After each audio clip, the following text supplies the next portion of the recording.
விஜய் அவர்கள் ஒரு பொருட்டே இல்லைன்னு நான் சொல்லலை. விஜய் அவர்கள் நல்ல வாக்கு வாங்குவார், நான் 100 முறை சொல்லியிருக்கேன். இன்றைக்கி சொல்லுவேன், எனக்கு அதில் ஒன்றும் குழப்பம். பொருட்டே இல்லைங்கிறது 2% 1% வாங்கிட்டு போகிறவங்க தான் பொருட்டு இல்லைன்னு சொல்ல முடியும். அவர் அப்படி கிடையாது, நம்ம டபுள் டிஜிட்டில் அவங்க நல்ல வாக்கு வாங்குவார்னு சொல்லியிருக்கேன். ஸோ அவர் பொருட்டு இல்லைங்கிறது என்னுடைய ஸ்டேட்மெண்ட் இல்லை.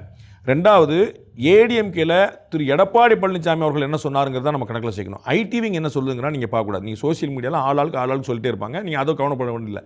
மூணாவது, அப்படியே வச்சுக்கிட்டு அதை கவுண்டர் பண்ணுறாங்கன்னு வச்சுட்டா விட எல்லாத்துக்கும் எல்லாரும் தான் பொறுப்பு. களியக்காவளையில் ஒரு கொலை நடந்துச்சுன்னா அதுக்கு திரு ஸ்டாலினை குற்றம் சாட்டுறாங்க. ஸ்டாலினா போய் வெட்ட சொன்னார், ஸ்டாலினா போய் டாஸ்மாகில் சரக்கு வைக்கிறாரு, ஸ்டாலினா போய் கஞ்சா அடிச்சுக்கன்னு சொல்கிறாரு. அப்போ சட்டம் ஒழுங்குக்கு பொறுப்பு உள்துறை அமைச்சர், உள்துறை தமிழக முதலமைச்சர் இருக்குது.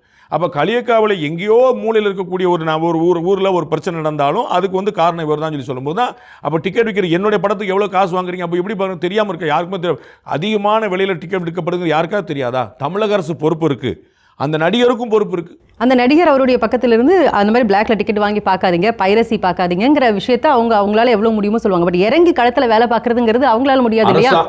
அவர் பொறுப்புலயும் இல்லையே. ஒரு கட்சி வரும்போது பண்றாருல, அவருடைய கட்சிக்கு ஓட்டு போற இறங்கி வர்றாருல, கேரவன்ல இருந்து வெளியே வர்றாருல, அப்ப மதம் வர மாட்டீங்களா? அப்ப என்னுடைய 100 ரூபா டிக்கெட்டுக்கு நான் 500 ரூபா கொடுக்கும்போது நீங்க இறங்கி வர மாட்டீங்க.